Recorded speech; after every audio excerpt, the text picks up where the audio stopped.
देखिए ऐसा है,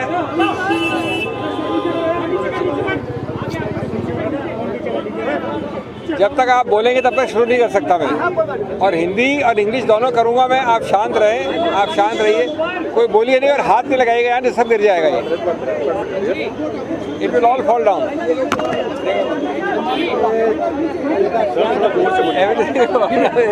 जो मैंने कहा वही किया आपने। हो जाए।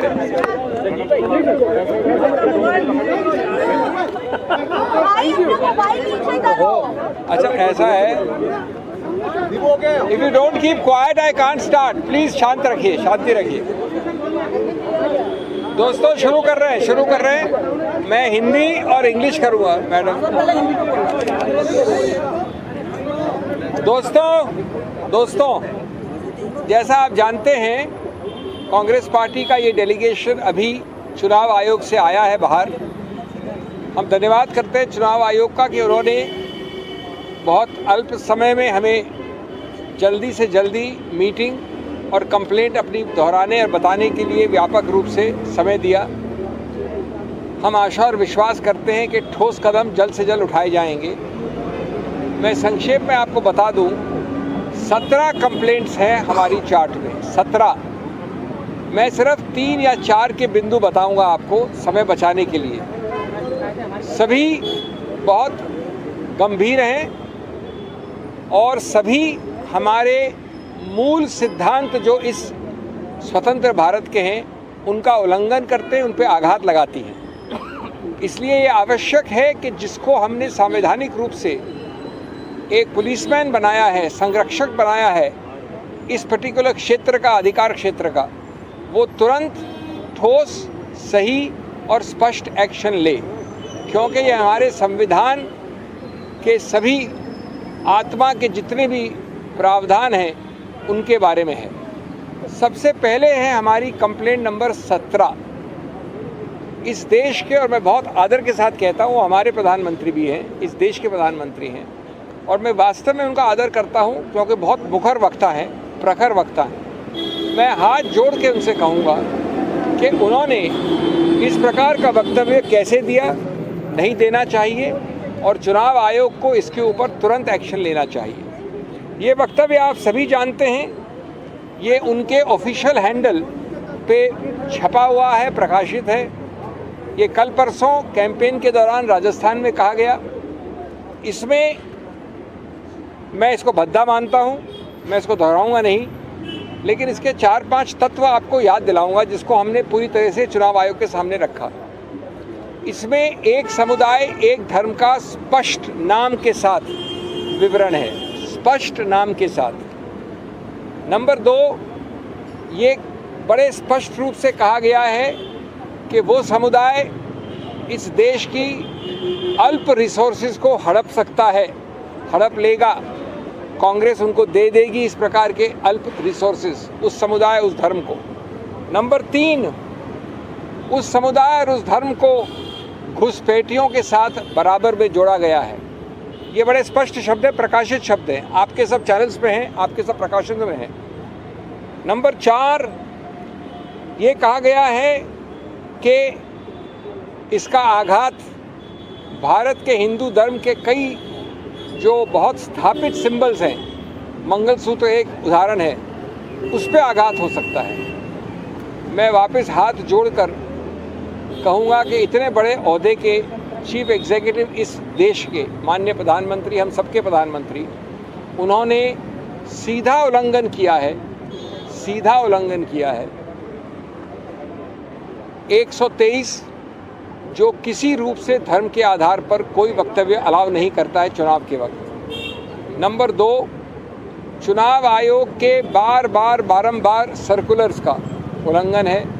उसका आखिरी सर्कुलर 2024 का, वो भी ये कहता है कि किसी रूप से परोक्ष हो या सीधा हो, आप धर्म के आधार पे ऐसा कोई आक्षेप या एक संकेतात्मक रूप से भी, या तो सीधा है, नहीं कर सकते। नंबर 3, उन्होंने भारतीय संविधान की अस्मिता पे आघात किया है। भारतीय संविधान एक गौरवशाली संविधान है जो बोम्माई केस के पहले से कहता है, पहले से, कि धर्मनिरपेक्षता, पंथ निरपेक्षता हमारे संविधान के मूल ढांचे का एक अभिन्न अंग है। मूल ढांचे का अभिन्न अंग होने का मतलब होता है कि संविधान संशोधन द्वारा भी उसको आप नहीं बदल सकते। अगर ये बात है तो आप समतल ज़मीन के लिए, लेवल प्लेइंग फील्ड, गणतंत्र, लोकतंत्र के लिए, डेमोक्रेसी, ये सब एक अभिन्न अंग है मूल ढांचे के। आप इस प्रकार के आपसी वैमनस्य के वक्तव्यों द्वारा इसको बिल्कुल नॉन समतल, नॉन लेवल प्लेइंग फील्ड बना रहे हैं और इसका इलाज सिर्फ चुनाव आयोग के पास है। इसलिए जो आप और मैं कह रहा हूँ ये कि इसमें भारत की क्रेडिबिलिटी का सवाल है, हमारे संविधान की क्रेडिबिलिटी का सवाल है, हमारे प्रधानमंत्री के पद की क्रेडिबिलिटी का सवाल है, हमारे चुनाव आयोग के क्रेडिबिलिटी का सवाल है। इसलिए आप वो सब जो करते हैं, जो आम आदमी के विषय में करते हैं, वो प्रतिबंध आपको लगाना पड़ेगा, चाहे कोई कितना बड़ा हो, चाहे कोई कितना छोटा हो। ये देश के एक संवैधानिक अस्मिता का प्रश्न चिन्ह है, पर प्रश्न चिन्ह है। तो ये तो सबसे अहम मुख्य पहली कंप्लेंट। हमारी दूसरी याचिका है, जो आपने तस्वीरें लगाई हैं अपने सत्तारूढ़ पार्टी की ऑफिशियल हैंडल्स में, गुजरात में विशेष रूप से, वो सिर्फ धर्म की बात करते हैं। हमने फ़ोटो दी हैं, आप वो ऑफिशियल हैंडल उठा के देख लीजिए, उसमें सिर्फ धर्म के चिन्ह हैं। हम एक गौरवशाली देश हैं, मैं एक गौरवशाली हिंदू हूँ, ये गौरवशाली सिख हो सकते हैं, ये गौरवशाली ईसाई हो सकते हैं, लेकिन धर्म के चिन्ह हम अपने घर में पूछते हैं। हम अपने ऑफिशियल हैंडल में लगाकर उसके आधार पर वोट मांगने नहीं जाते हैं। ये हमारा दूसरा याचिका है, विस्तार से है, फोटोओं के साथ है, व्यापक है। ये उन्हीं प्रावधानों का उल्लंघन है जो माननीय प्रधानमंत्री ने अपने पहले वाले हमारी कंप्लेंट के विषय में किए।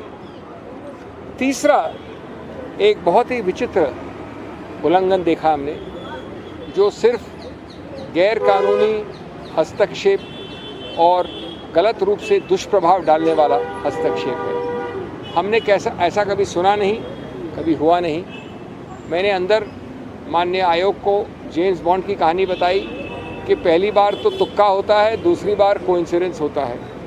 अगर वही चीज़ तीसरी बार हो तो उसको शत्रु का एक्शन कहा जाता है। सूरत में ये बात बारंबार हुई है, ये कोइंसिडेंस नहीं है, ये शत्रु का एक्शन है। क्या हुआ, एक साथ 4 प्रस्तावक कांग्रेस कैंडिडेट के खड़े होकर बोलते हैं कि ये हस्ताक्षर हमारे नहीं हैं। चुनाव के एक दिन पहले ये कहा जाता है।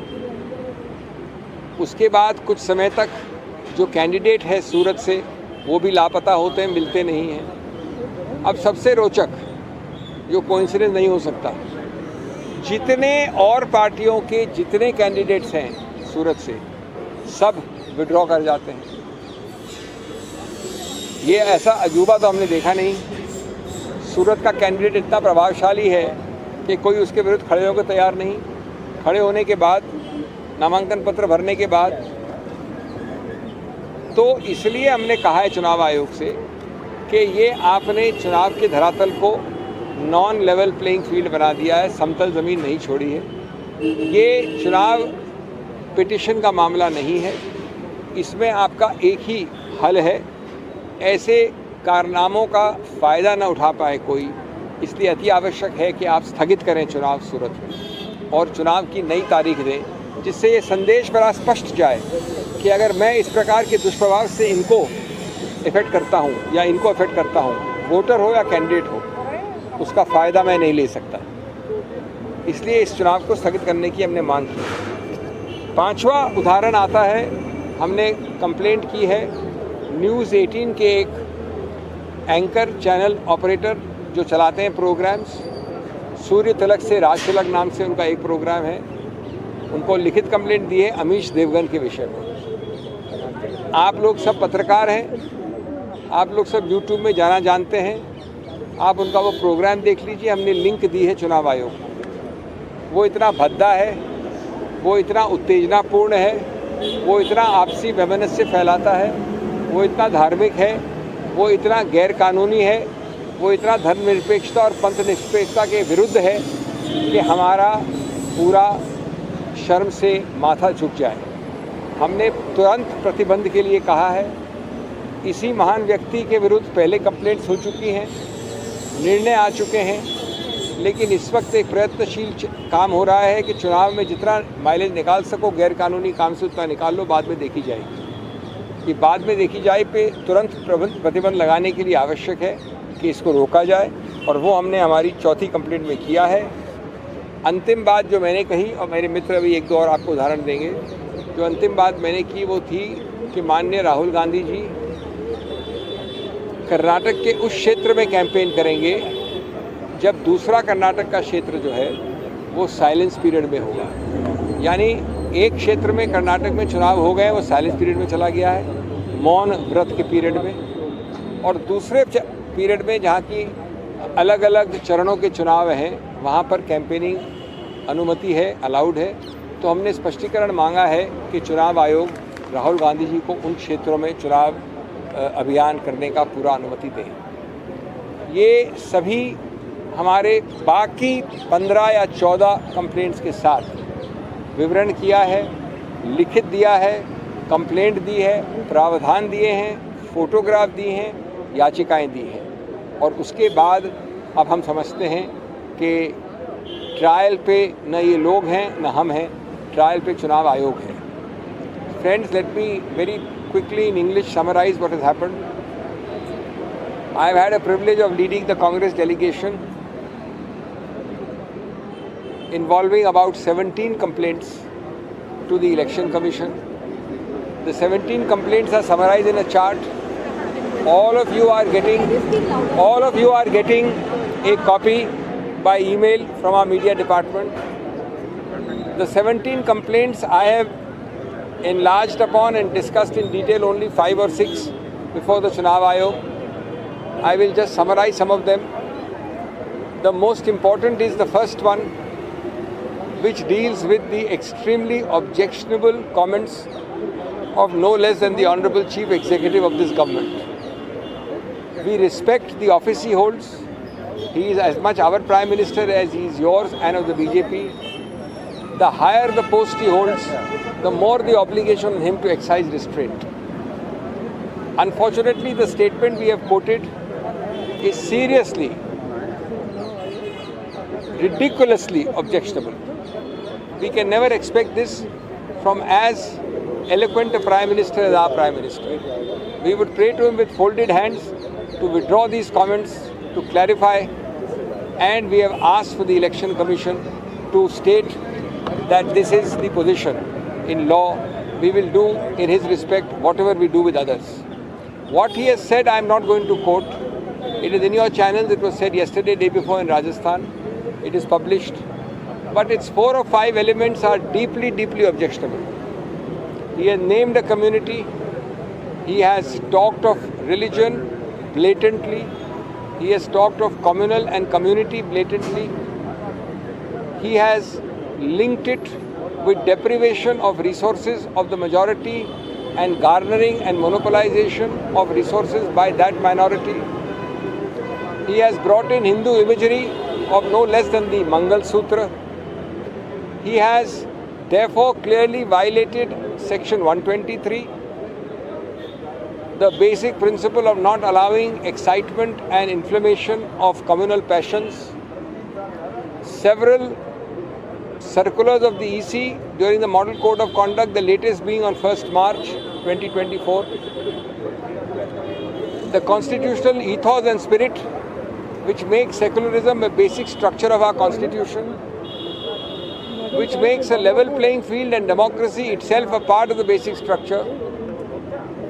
A basic structure which means that even a constitutional amendment cannot violate the basic structure.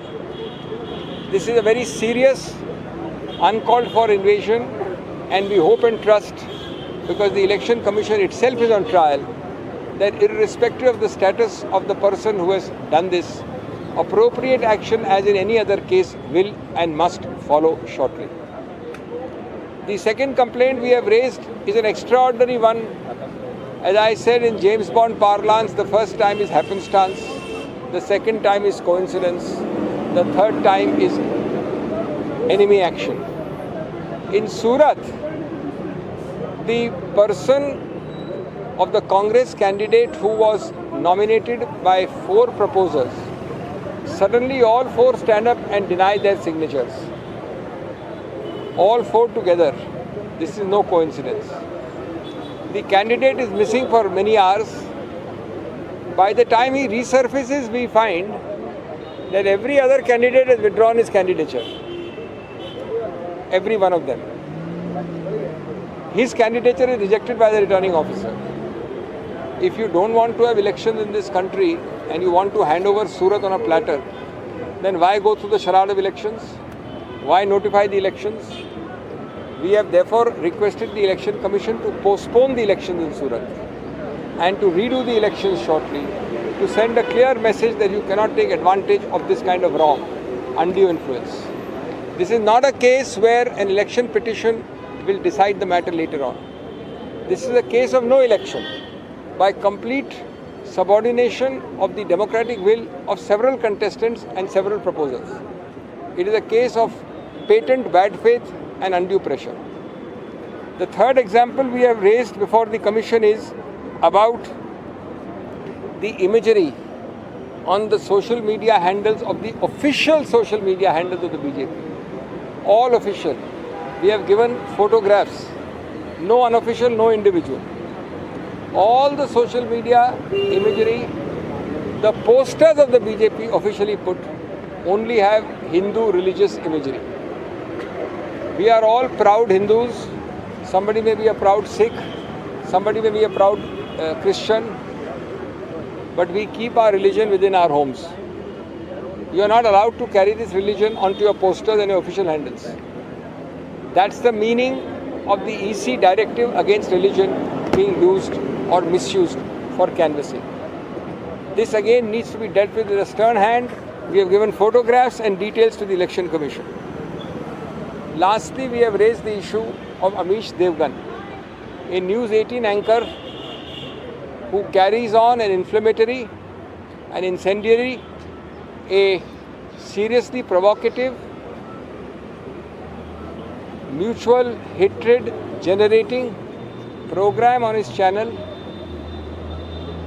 He has been noticed earlier for this flagrant violation. He is trying to take advantage of the short electoral window. We have given the link of the program, all of you can see it. We have given the details of the program, and we have said that such kind of blatant, cheap, crude, religious imagery and words must be stopped forthwith. We have also asked for it to be clarified, as is already clarified, but we want a very specific clarification, that Rahul Gandhi, when he canvasses in the other part of Karnataka, which has no silence period, where the polls are held in a totally different phase, will be allowed, even though one part of Karnataka will be in the silence period, because where he will campaign has nothing to do with the silence period territory. Friends, my friend will add 1 or 2 more things. I will take your leave, but I will say that this is not only the trial of those against whom we have filed the complaint. It is a trial of the Election Commission itself. It is a trial of our constitutional spirit and ethos, and I hope that no one fails that trial. But sir, regarding the PM speech, what are you expecting? What action do you want to suspend his campaign? What exactly have you demanded? What would you do in other cases? Have you seen nothing? Did you see what Randeep Surjewala suffered? Do I have to tell? Does the Election Commission has to be educated about what it will do? They know very well. We are nobody to say that. You can give a stoppage for 1 day, 2 days, 3 days, accompanied by a warning. These are small things according to me. The statement is much more serious. But you need me to tell you what to do. So what is the assurance Election Commission is given So what is the assurance that The Election Commission is not supposed to and does not give advance rulings. They don't give assurances. They have to give a ruling which we expect soon. Singhvi जी, क्या सूरत के जो नतीजे आए खारिज करने की आप लोग कांग्रेस पार्टी मांग कर हमने बड़ा स्पष्ट कहा कि हमने स्थगित करने का कहा है। सूरत में चुनाव कैसे हो सकता है? आप अकेले चुनाव लड़ेंगे, इस पूरे कमरे में जितने लोग हैं सब भाग जाएंगे, और ये एक ही दिन में सब लोग भाग गए और ये कोइंसिडेंस हो गया। तो वही तो बात है ना, तो आपको स्थगित करना चाहिए। सर्टिफिकेट तो मिलेगा ही, जब चुनाव ही नहीं होगा तो सर्टिफिकेट क्यों नहीं मिलेगा? Okay, thank you. नहीं, लेट मिस्टर सप्पल से इलेक्शन को सर्टिफिकेट नहीं दिया जा सकता? नहीं, ये बात नहीं है। आपने चुनाव होने कैसे दिया? सर्टिफिकेट दिया क्यों आपने, जब चुनाव ही नहीं हुआ है? कभी हुआ है आज तक कि जितने लोग इस कमरे में सब लोग अपना विड्रॉ कर लेते हैं? 4 प्रस्तावक एक साथ कहते हैं, तो बड़ा स्पष्ट है। Thank you. दोस्तों, एक मुद्दा जो हमने 20 दिन पहले 2 अप्रैल को इलेक्शन कमीशन को उसकी शिकायत की थी कि दिल्ली में बहुत सारे होर्डिंग ऐसे लगे जिन पे कोई नाम नहीं था, लेकिन अलग अलग नेताओं के, अपोजिशन के जो नेता हैं उनके कैरिकेचर बना के होर्डिंग लगाए गए थे, जो कानूनन गलत है, इलेक्शन कमीशन की गाइडलाइंस के अनुसार गलत है। 2 अप्रैल को हमने ये शिकायत की थी। 16 अप्रैल को चुनाव आयोग ने ये फैसला दिया था कि ये होर्डिंग हटाए जाएं। आज 22 अप्रैल तक ये होर्डिंग नहीं हटाए गए। ये सुप्रीम कोर्ट के इलाके में लगे हैं, ये हाई कोर्ट के इलाके में लगे हैं, ये चुनाव आयोग के पास लगे हैं, लेकिन चुनाव आयोग के फैसले के बाद आज 20 दिन बाद भी ये होर्डिंग नहीं हटाए जा रहे। और हास्यास्पद बात ये है, ये हैरानी वाली बात है कि कुछ दिन पहले, पिछले हफ्ते, चुनाव आयोग की एक टीम कांग्रेस पार्टी के हेडक्वार्टर 24 अकबर रोड आती है और कांग्रेस पार्टी का जो साइन बोर्ड लगा है, जिस पे हमारे सम्मानित अध्यक्ष मल्लिकार्जुन खड़गे जी की फ़ोटो लगी है, हमसे कहती है कि उस फोटो को काले कपड़े से ढक दिया जाए, क्योंकि ये चुनाव आयोग के गाइडलाइंस का उल्लंघन है। यानी कांग्रेस पार्टी अपना साइन बोर्ड भी छुपाए और वो बोर्ड, वो होर्डिंग जो मोदी जी के लगे हैं, वो होर्डिंग जो भारतीय जनता पार्टी ने लगाए हैं बिना नाम के, जिसके खिलाफ चुनाव आयोग आदेश दे चुका है, आज 20 दिन बाद भी वो होर्डिंग लगे हुए हैं। हमने इलेक्शन कमीशन से आज इस बात को दोबारा उठाया। दूसरी बात हमने जो कही कि पिछले हफ्ते यूजीसी में 4 नए मेंबर अपॉइंट किए गए हैं। मॉडल कोड ऑफ कंडक्ट के दौरान जो एचआरडी मिनिस्ट्री है, उसने अपने अधिकार क्षेत्र से बाहर जाते हुए ये 4 अपॉइंटमेंट किए हैं।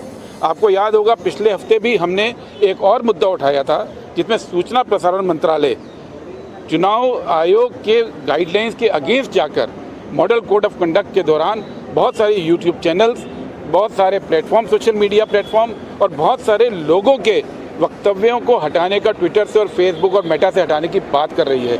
ये अधिकार हमने कहा था कि आईएनबी मिनिस्ट्री को चुनाव के दौरान नहीं हो सकता। चुनाव आयोग ने हमसे कहा था कि चुनाव आयोग की ये राय है कि सेक्शन 69 और सेक्शन 79 आईटी एक्ट का है, उसका उपयोग चुनाव के दौरान नहीं करना चाहिए। लेकिन चुनाव आयोग ने अभी तक सूचना प्रसारण मंत्रालय को रोकने का कोई आदेश नहीं दिया। और पिछले हफ्ते आप जानते हैं, वो चैनल्स जिन्होंने ईवीएम की बात की, वो चैनल जिन्होंने इलेक्टोरल बॉन्ड की बात की, उन चैनल को मोनेटाइज करने से रोका गया है। वो जो ऐड उनको मिलता है लोगों से, उन ऐड को दबाने की कोशिश की गई है। हम इलेक्शन कमीशन से एक बार फिर अपील कर रहे हैं कि जैसे पूरे देश के अंदर कोई कानून व्यवस्था की एजेंसी, कोई मंत्रालय, कोई अधिकारी अपने आप फैसले नहीं ले सकता, उसको चुनाव आयोग की अनुमति लेनी होती है, वही चीज़ एमएचआरडी मिनिस्ट्री और सूचना प्रसारण मंत्रालय के बारे में भी लागू करना चाहिए। फ्रीडम ऑफ स्पीच को बरकरार रखना चाहिए और ये इंश्योर करना चाहिए चुनाव आयोग को